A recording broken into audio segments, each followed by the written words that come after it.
So folks, in the last video we got ready to do a segue. The way we got ready was we added some variables that we would be accepting from the view controller to the add. So let's just do that graphically. When we click on a row, we're going to send some data from this view to this view, so we need to be able to store it over here. So we'll be storing a to-do, we'll be storing one to-do, and we'll be storing the index of the to-do. So now it's time to actually do the segue. The segue is done in the main view controller, and it's part of the UI table view delegate method. The UI table view delegate protocol. If we go down here, you'll see that we already have one delegate method which handles the delete. So the next one we do is going to handle the prepare. And this is pretty straightforward. It's just named prepare. Now, if you think about it, whenever we do a segue, there's a destination. Where are we ending up at the end of the segue?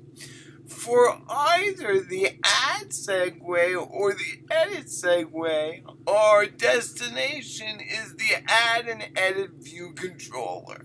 So we want to be able to do things to this controller, so we want to set up the destination properly.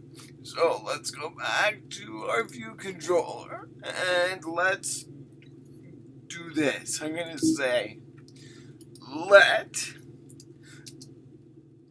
the next VC, or let the next view controller equals segue dot destination. So in other words, whatever the destination of the segue is, let's put it in our own nice little variable so we can work with it, we can add to it, and so forth. But if I do an alt here, all we know is this is a UI view controller. But I want this to behave like what? I don't want it to behave like a UI view controller. I want it to behave like a real add and edit view controller. So the way we do that is we do a typecast. So now, if I do a alt click on here, my next view controller is an add and edit view controller, and it has all the benefits and data associated to that. Now, I did this outside of any if statements because, like we said, add or edit, we're going to end up here.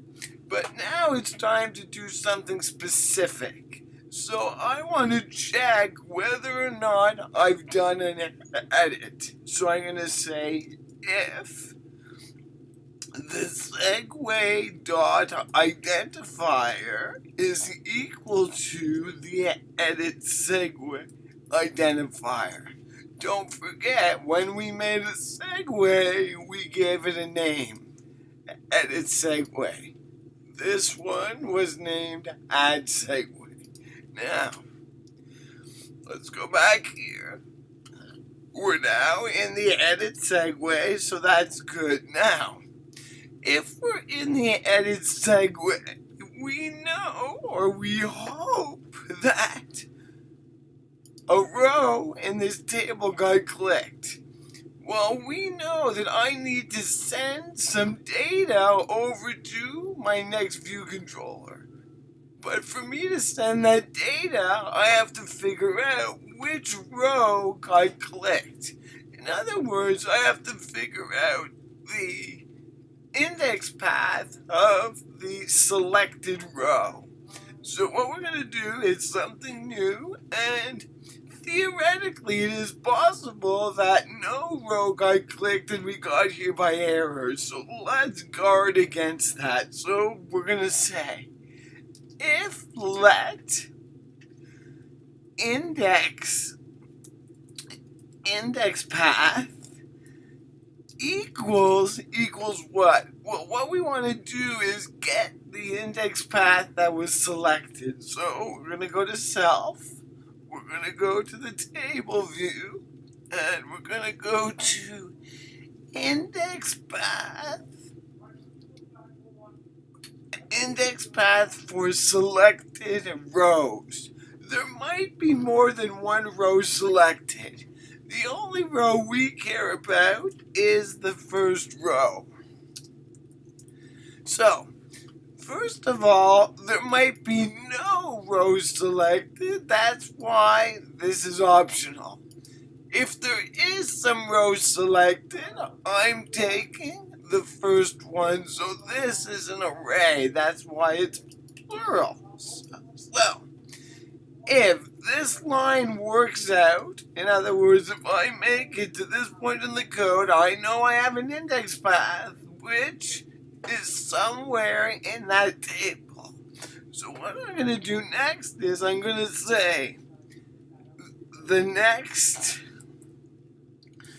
VC dot the to-do is equal to self dot the to-do list, and I'm going to do index path dot row.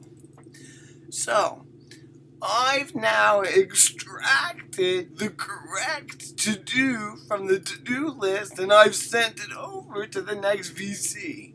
So the next VC has our index path. So what we also have to do is we have to say the next VC dot the index of the to-do is simply equal to what? Index path dot row. Let me just see what error we have here.